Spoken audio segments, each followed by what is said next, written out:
Время новостей на канале Абаза. В студии Марина Будба. Здравствуйте. Сегодня в выпуске. Как не стать жертвой фейк-ньюс? Об этом говорили на встрече секретарь Союза журналистов России Тимур Шафир и студенты Абхазского государственного университета.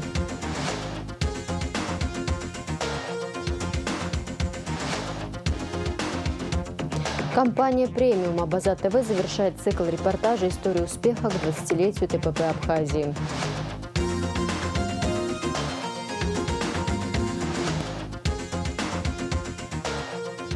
Встреча с легендой футбола. В Сухуми принимали вице-президента Российского футбольного союза Никиту Симоняна.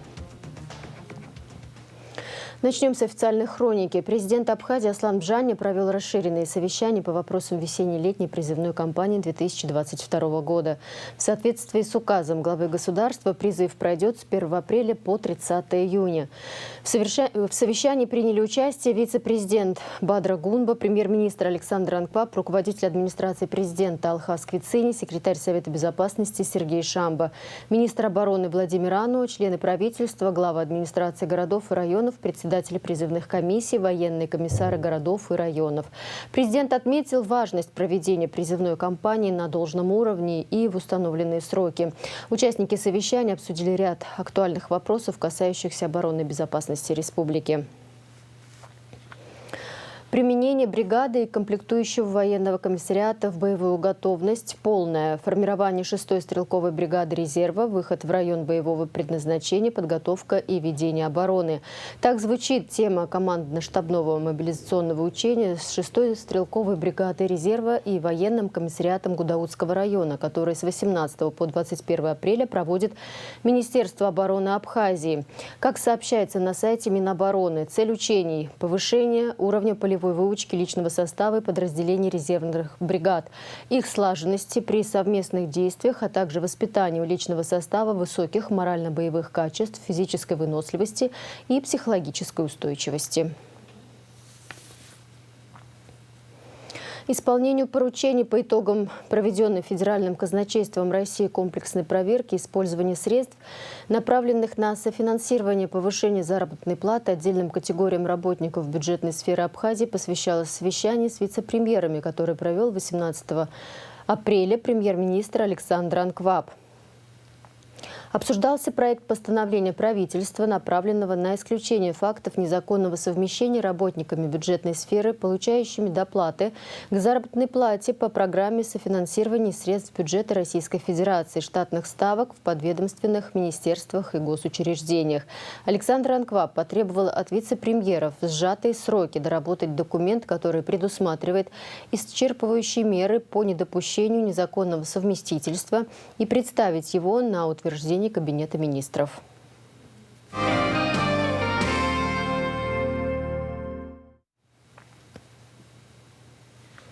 Коротко об эпидситуации. Согласно сообщению оперативного штаба, за 18 апреля тестирование на коронавирусную инфекцию проведено у 70 человек.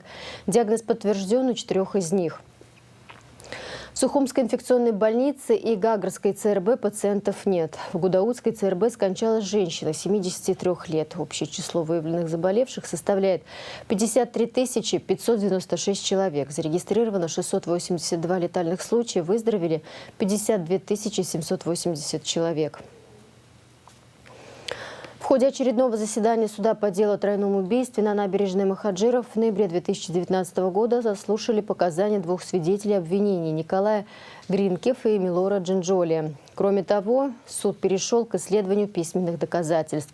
Прокурор Даурамичба огласил материалы, содержащиеся в первом из 33 томов дела, в том числе протокол осмотра места происшествия, тел погибших, выемки личных вещей и записей с камер видеонаблюдения, а также протокол осмотра части автомобилей, пострадавших в ходе перестрелки. Подробности в ближайших выпусках новостей. Служба разминирования МЧС Абхазии и кинологи МВД приступили к осмотру зданий в центре Гудауты, где, согласно анонимному сообщению, заложена бомба. Анонимное сообщение о минировании здания, в котором расположена налоговая служба Гудаутского района, поступило во вторник, 19 апреля. Центральная улица в Гудауте перекрыта из-за анонимного сообщения о минировании здания Абхазсвязи, оцеплено, из него вывели людей.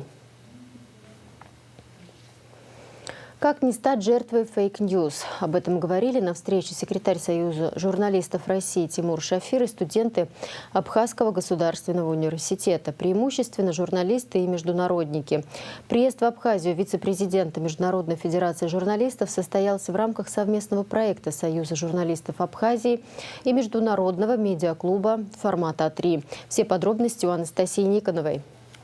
Ежедневно каждый из нас получает большую дозу информации. Но как понять, что та или иная новость, услышанная либо прочитанная нами, не является фейковой, то есть лживой? Рассказать об этом в Абхазский государственный университет приехал секретарь Союза журналистов России, вице-президент Международной федерации журналистов Тимур Шафир. Активно фейковые новости стали распространяться с появлением смартфонов, когда у людей появился интернет буквально под рукой. Массовые рассылки ложной информации, новые однодневные телеграм-каналы и прочие источники стали активно работать и зачастую дезинформировать общество. Каждый из нас, особенно люди, которые считают, что они обладают какими-то знаниями, которые недоступны другим людям, что они обладают желанием, стремлением обязательно поделиться информацией от своего лица, прокомментировать эту информацию, сообщить другим. Каждый из нас, и особенно из такой категории людей, он стал считать себя чем? Он стал себя считать средством массовой информации СМИ в своем единственном лице.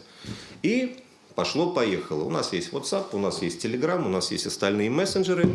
За 1 минуту мы можем переслать десятки картин, десятки фотографий, десятки аудиосообщений десяткам людей, сопроводив их своим комментарием, либо просто перепечатав чей-то комментарий. И все. Вот сейчас, в данный момент мы с вами разговариваем, невидимые эти сообщения, аудиозаписи, фотографии, вот так проходят через наш мозг в диких количествах. Слава богу, что наш мозг – это не радиоантенна, мы их сейчас не улавливаем, они приходят сюда. Зачем все же распространяют фейковые новости в СМИ и соцсетях? Тут, по мнению Тимура Шафира, ответ очевиден. Глупость, безграмотность, лень, скрытые и долгоиграющие интересы. И в конце концов люди на этом зарабатывают. По поводу вот фейка 2-недельной давности. В российских соцсетях, телеграм-каналах появляется новость следующего характера. Дочь министра иностранных дел России Сергея Лаврова выселена из своей квартиры в Лондоне. Значит, выгнали ее из квартиры в Лондоне. Ну хорошо, я простой читатель, который не имеет отношения к Сергею Лаврову, к его дочери и к Лондоне. Что у меня отпечатывается в голове? Что у дочери министра российских иностранных дел, который все время говорит нам о том, что происходит в мире, о том, как Запад влияет на Россию, какое противостояние у нас сейчас. Ага, значит, у его дочери в Лондоне есть квартира. Из 10 человек, которые эту новость услышали, наверное, человека 2 откроют смартфон и узнают, что у Сергея Лаврова дочери с таким именем и фамилией просто нет в природе. Но из этих 2 человек вряд ли даже один поинтересуется, а вот это какое имя указано было в этой новости, а вообще кто эта женщина, она есть на самом деле или нет. И если вдруг кто-то этим заинтересовался, он узнает, что такая женщина в природе существует. Но она не дочь министра иностранных дел России Сергея Лаврова. Она жена депутата Госдумы Александра Хинштейна. Почему я говорю долгоиграющие интересы, например? Потому что Александр Хинштейн, долгая цепочка, но тем не менее, он является руководителем комитета Государственной Думы по информационной политике. Это тот самый комитет, который на законодательном уровне борется с фейками, вводит закон об иностранных агентах и вообще занимается вот этим информационным противодействием. Чтобы читать ту или иную информацию, не быть обманутым, надо пройти так называемый тест на подозрительность и включить критическое мышление. Тут есть свод правил. Например, зачастую чем громче заголовок, тем меньше в этой новости правды. Или автор информации захотел остаться неизвестным. Нынешние фейки, которые выбрасываются в эфир, в пространство, в массовых, специализированных комбинациях, количествах, имеют под собой совершенно другую задачу. Все они нацелены на фактически следующее, во всяком случае в российском обществе. Создание базы для общественных протестных настроений, создание базы для паники дальнейшей. Что такое протестное настроение, которое не имеет выхода? Это паника. Что такое гражданская паника? Это коллапс всей системы.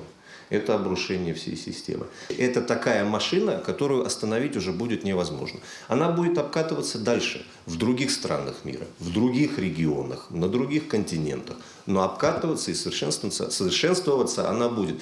Именно поэтому я надеюсь, что вам это будет полезно в том числе. Чтобы не стать марионеткой фейков, Тимур Шафир рекомендует сомневаться в любой новости, проверять даты информации, не вестись на кричащие заголовки и задавать большое количество интересующих вас вопросов. Анастасия Никонова, Торник Амичба, Абаза ТВ. Банковские карты Visa и MasterCard российских банков продолжают работу в Абхазии, сообщает «Спутник Абхазии» со ссылкой на Амробанк. В конце прошлой недели держатели карт не могли снять денежные средства в банкоматах на территории Абхазии. Их карты также не обслуживались в платежной сети при оплате покупок в магазинах. Как отмечают в Амробанке, с 18 апреля обслуживание карт Visa и MasterCard в Абхазии возобновлено. Держатели карт могут в прежнем режиме пополнять карты через терминалы банков и совершать операции онлайн. Платежные системы МИР и АПРА работают без ограничений. 18 марта Торгово-промышленная палата Республики Абхазия отпраздновала 20-летний юбилей. Наша телекомпания завершает цикл репортажей «История успеха», посвященный членам ТПП, их деятельности и планам на будущее. «Премиум» – это одна из крупнейших в стране торговая компания, эксклюзивный дистрибьютор российских и мировых брендов, крупнейший налогоплательщик Абхазии.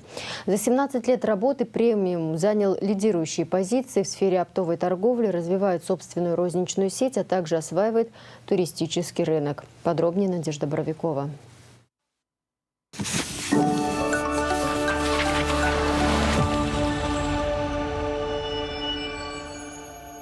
Торговая компания «Премиум» начала свою работу в 2005 году в непростое для абхазского бизнеса время. В условиях непризнанности при небольшом количестве местного населения мало кто из зарубежных производителей интересовался абхазским рынком. Первые партнеры – производители алкоголя, вина и воды Абхазии, «Абхаз-Алко» и Одесский завод шампанских вин. Спустя 17 лет в портфеле компании более 30 официальных контрактов на эксклюзивные права продаж в Абхазии. Мы являемся, конечно же, в первую очередь алкогольной компанией. Потом, соответственно, оно все расширялось и наращивалось уже по мере необходимости и требованиям наших непосредственно покупателей, клиентов. Компания Coca-Cola, бренд номер 1 в мире, Mistral, крупнейший производитель крупно на российском рынке, и такие широко известные компании, как Miraторг, Bunge, Barilla, Ferrero, крупные мировые производители. За годы работы «Премиум» значительно расширил ассортимент товаров. Помимо широкой линейки алкоголя, здесь можно купить бытовую химию, кондитерские изделия, молочную и мясную продукцию. 2 оптовых склада в столице и в Гагарском районе обслуживает автопарк в 16 грузовых машин. С компанией «Премиум» сотрудничает более 1500 торговых объектов по всей Абхазии. В первую очередь мы, наверное, гордимся тем, что нам удалось создать очень много рабочих мест. Это порядка 98 человек у нас сегодня штат. И это семьи, которые могут сегодня работать, обеспечивать себя. Ну и, соответственно, налоги, конечно же, мы стабильно входим в 5 крупнейших налогоплательщиков Республики Абхазия. На сегодняшний день у нас 100% покрытие всей территории Абхазии. Это более 1500 торговых объектов, с которыми мы сотрудничаем, это наши партнеры.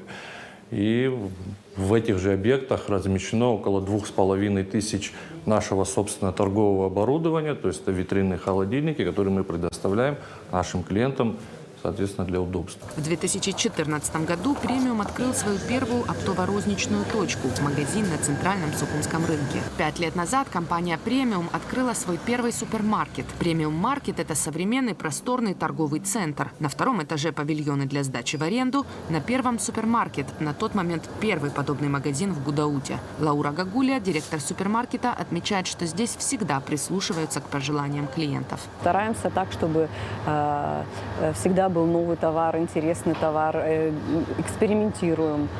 Иногда привозим что-то особенное и как бы пробуем. Если идет, остается.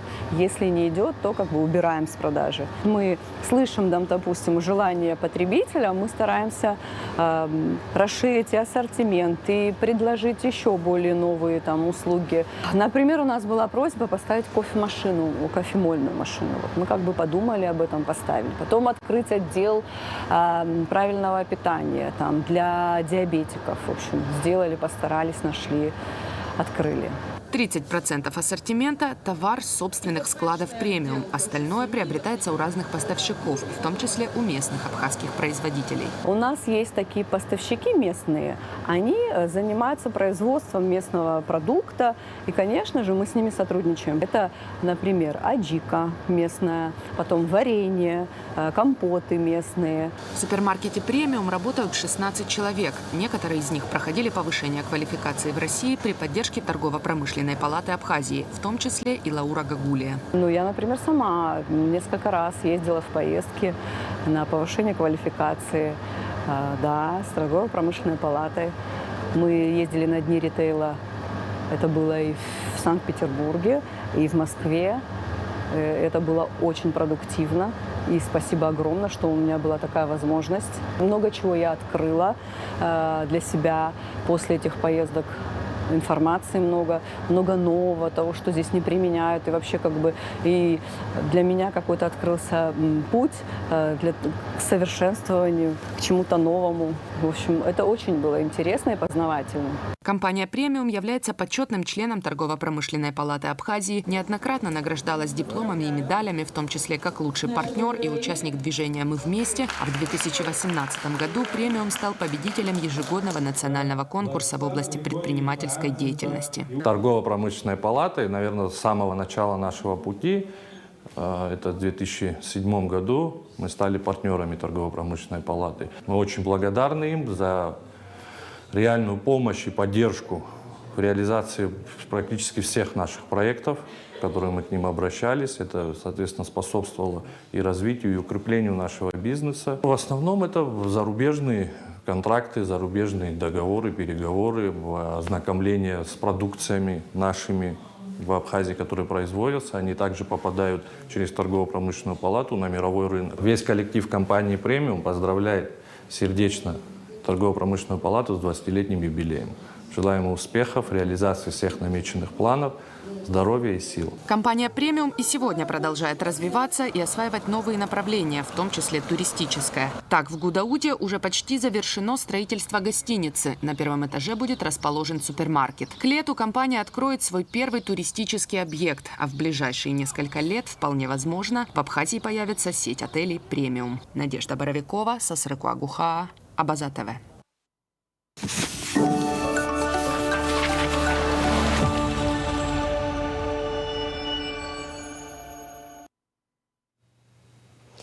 Системы раннего оповещения населения об угрозе подтопления установили в 5 селах Абхазии. Специальные датчики будут следить за уровнем воды в реках, и при подъеме воды до определенных критических точек сработает сирена. Таким образом, жители сел, а также специальные службы смогут узнать о надвигающейся стихии. Это позволит провести своевременную эвакуацию, ликвидировать или уменьшить последствия наводнений. Проект осуществила организация World Vision в рамках проекта повышения устойчивости населения к климатическим рискам, который реализуется при содействии программы развития ООН и Шведского агентства по международному развитию. Консультировали организацию сотрудники Института экологии Академии наук Абхазии. Заместитель министра просвещения и языковой политики Абхазии Ада Хварчели приняла участие в работе Первой международной ассамблеи Российской академии образования «Ученик в современном мире. Формула успеха». Участие в мероприятии приняли ведущие университеты России, научные и образовательные организации, предметные ассоциации учителей и педагогов России, региональные научные и научный центр Академии образования, общественные организации и профессиональные сообщества. Образование всегда занимало важное место в государственной политике. Но сегодня в быстро меняющемся мире роль образования многократно усилилась. Если несколько десятилетий назад мы жили по принципу от простого к сложному, то сегодня живем от сложному к неизвестному. В условиях стремительно развивающихся высоких технологий мы поставлены в ситуацию, когда нам приходится учиться и переучиваться. Происходящие процессы отразились и на образовании и подвели нас к переосмыслению модели образования, способов и методов обучения. В настоящее время во всех странах мира пытаются создать наилучшую модель образования, и это происходит по двум причинам. Первая причина экономическая. Люди пытаются выяснить, получат ли дети достаточно знаний, чтобы занять достойное место в экономике 21 века. И как это сделать, учитывая сложность прогнозирования, когда трудно предсказать, что произойдет в экономике через неделю.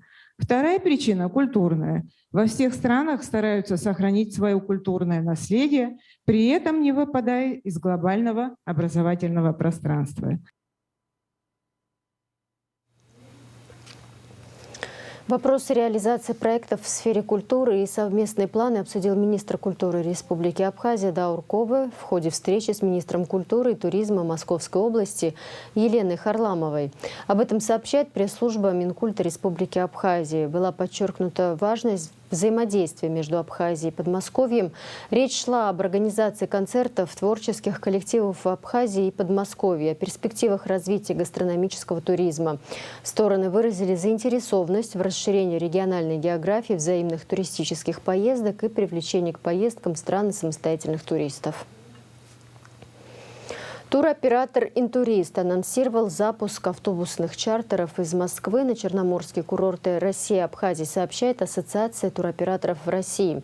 В стоимость тура входит проезд на туристическом автобусе из Москвы до курорта и обратно, групповой трансфер от конечной точки маршрута до объекта размещения и обратно, проживание в выбранном отеле согласно программе. Выезды из Москвы запланированы дважды в неделю по средам и субботам, отправление с курортов по пятницам и понедельникам. В зависимости от маршрута время в пути составит 20-26 часов.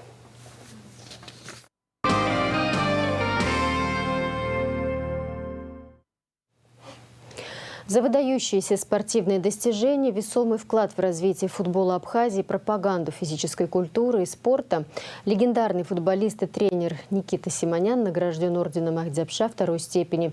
Указ об этом подписал президент Аслан Бжани со встречи президента и легенды футбола Илана Казанба. Макартыч Погосович. Именно так на самом деле зовут Никиту Павловича Симонян, прославленного футбольного игрока и тренера, легенду российского футбола. Когда ему было 4 года, семья будущего спортсмена переехала из Армавира в Сухум. Детям во дворе сложно давалось имя Макартыч. Так он стал Микиткой, а позже Никитой. К Сухуму у Никиты Симонян совершенно особое отношение. Периодически он обязательно возвращается в город своего детства. Сегодня заслуженного мастера спорта, заслуженного тренера СССР принял президент Аслан Бжани. Хатырску Никита Павловича, Хатырску Юза, Бзела Шабет. Добро пожаловать, уважаемый Никита Павлович. От мала до велика жители Абхазии знают, кто такой Никита Павлович Симонян, какой вклад он внес в спортивную жизнь нашей большой страны и нашей маленькой Абхазии. Вы на самом деле в силу разных причин, ваших личных трудов прежде всего, и того возраста являетесь легендарным человеком. Я хочу пожелать вам крепкого здоровья. Будем просить Всевышнего, чтобы ваш 100-летний юбилей мы отметили здесь, на родине, в Абхазии. Для меня большая честь приехать. Вот я родился и не в Абхазии. Я знаю, в Армавире вы родились. Я родился в Армавире. Но я считаю, конечно, родиной своей Абхазию, вот, где, в общем-то, состоялось мое детство и мое юношество. И, в общем-то, и здесь я фактически познал, что такое футбольный мяч, что такое футбол вообще. Вот, конечно, вот многое подчеркну от того, что особенно в военное время сюда приезжали команды мастеров, это и ЦДК, и Динамо Москва, и профсоюзы там и так далее. Ну, не говоря, конечно, и от соседей Тбилисского Динамо. Вот. Поэтому, конечно же, я всегда желал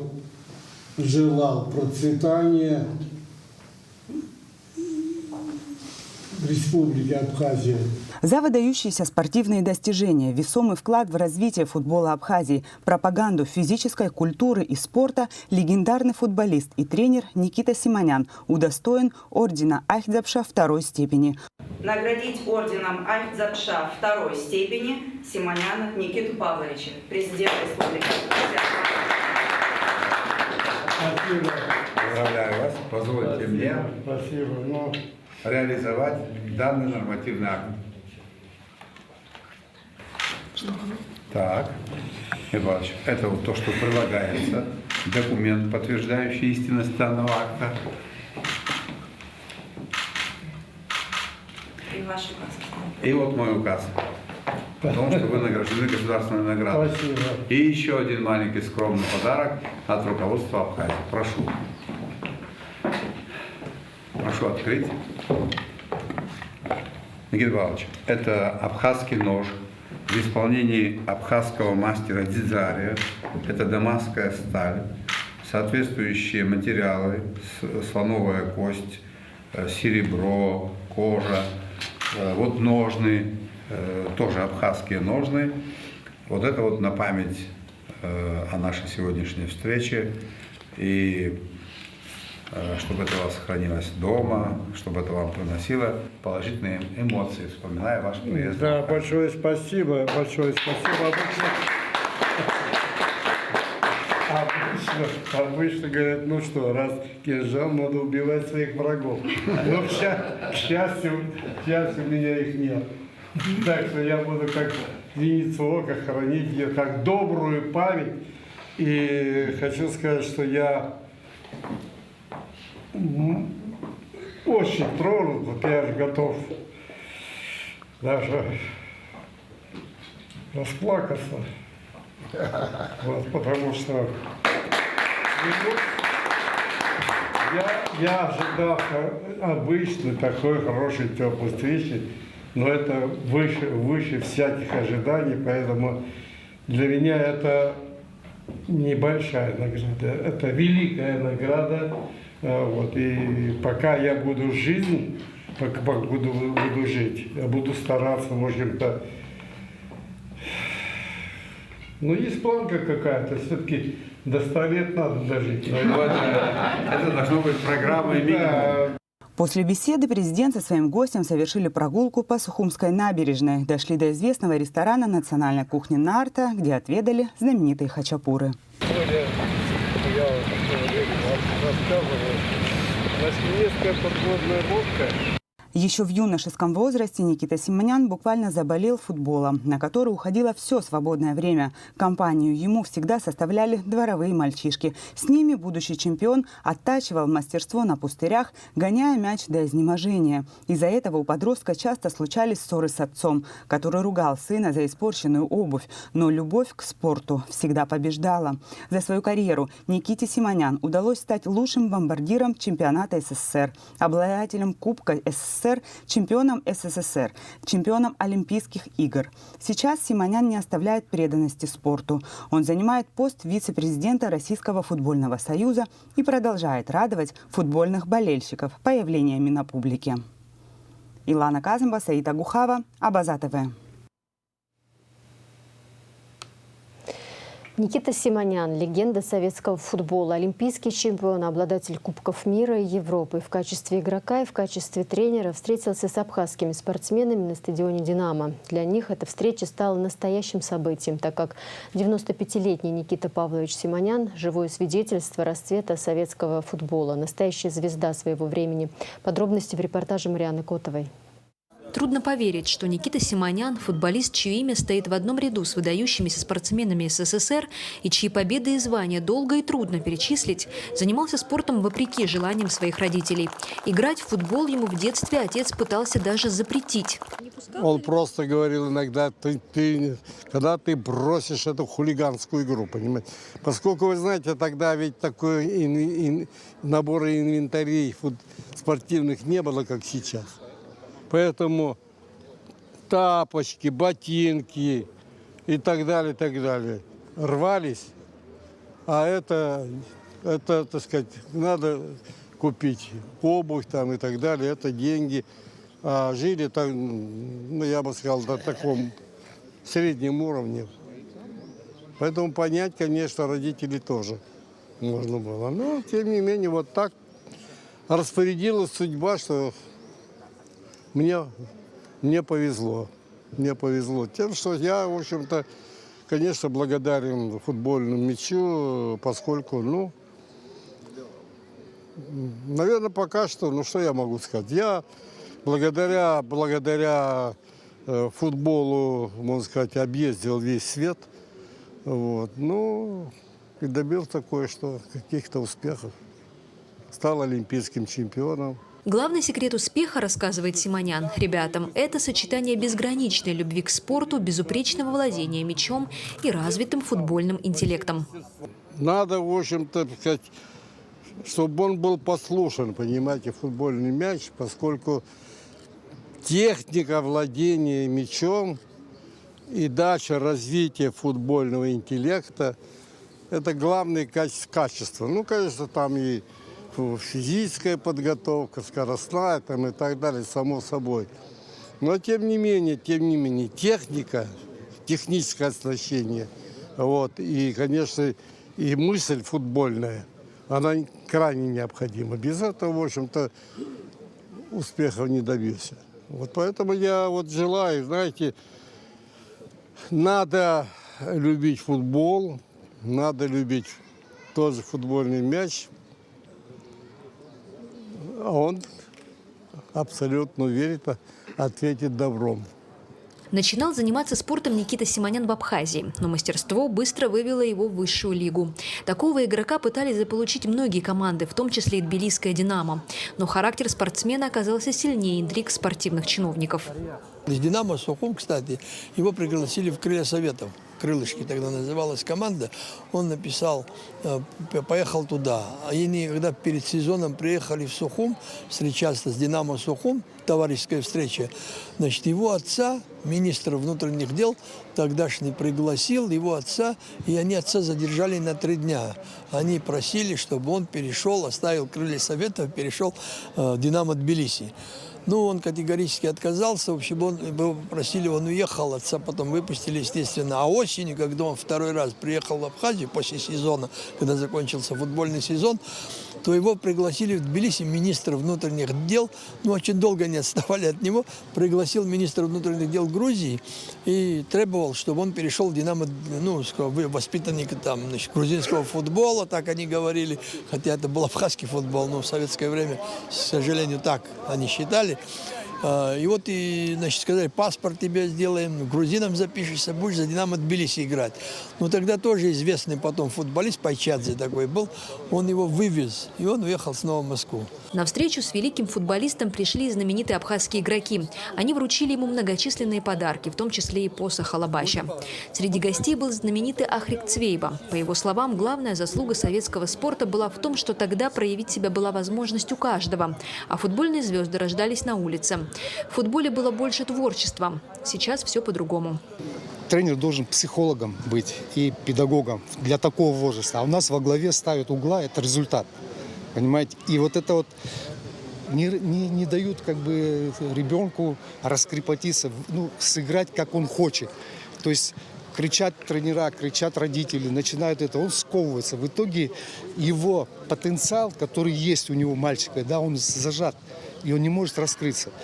Соответственно, это со временем это на психику давит, понимаете? И в итоге таких легендарных, как в советское время, личностей, да, у сегодняшних, к сожалению, нету пока. Никита Симонян и в качестве спортивного чиновника сделал многое для советского и, в частности, для абхазского футбола. Когда был чемпионат СССР, «Динамо» Сухуми, он многое сделал, чтобы мы играли во второй лиге, для выхода в первую лигу. Он очень многое для этого сделал и сопутствовал, чтобы мы играли в высших дивизионах.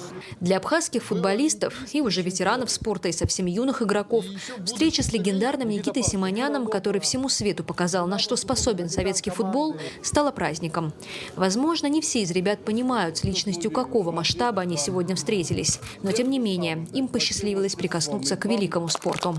Марьяна Котова, Сасрыкла Гухава, Абаза ТВ. Нестор Цужба стал победителем турнира российского теннисного тура, который прошел 18 апреля в «Горячем ключе», сообщает пресс-служба Госкомитета по делам молодежи и спорту. Юный абхазский теннисист выступал в возрастной категории 9-10 лет. Тренирует Нестора директор Республиканской теннисной школы Абхазии, мастер спорта Абхазии по теннису Елизавета Куция. Команды МГУ и МИСИС вышли в финал чемпионата по мини-футболу среди московских студентов абхазо-адыгской языковой семьи. 17 апреля в Москве состоялись полуфинальные матчи межвузовского чемпионата по мини-футболу среди московских студентов абхазо-адыгской языковой семьи, сообщает сайт Госкомитета по делам молодежи и спорту. В финале встретятся команды МГУ и МИСИС, а сборные финансового университета и Московского государственного юридического университета будут бороться за третье место. Финал и матч за третье место пройдут в один день в мае. В завершении выпуска прогноз погоды.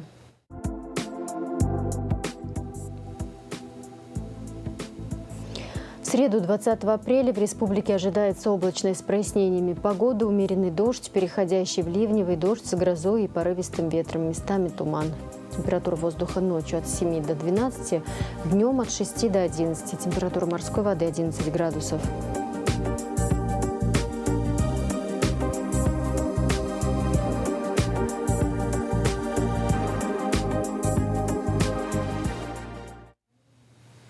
На этом пока все. За развитием событий следите вместе с нами. До встречи.